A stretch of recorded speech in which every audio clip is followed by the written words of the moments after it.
ഓം അമൃതേശ്വര്യൈ നമ. ആശ്രമത്തിലെ ആദ്യകാലം സാധകർക്ക് കഠിനമായ ശാരീരികാധ്വാനത്തിൻ്റെ നാളുകളായിരുന്നു അന്ന്.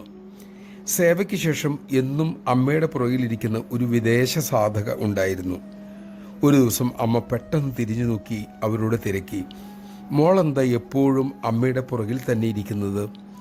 അവർ മനസ്സാ പറഞ്ഞു, അമ്മയുടെ ഉള്ളിലിരിക്കാനാ എനിക്കാഗ്രഹം, പുറത്തല്ല.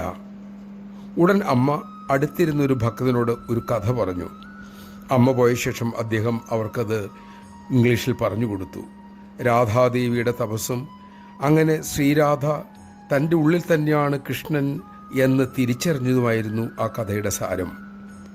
അമ്മയ്ക്ക് തൻ്റെ അന്തരംഗം അറിയാം എന്ന അറിവിൽ സാധക ആനന്ദത്തിലായി. നമഃശിവായ. ആ അറിവിലേക്ക് ഉണരാൻ നമുക്കും കഴിയട്ടെ. അതിനായി അമ്മ നമ്മിൽ കൃപ ചൊരിയട്ടെ.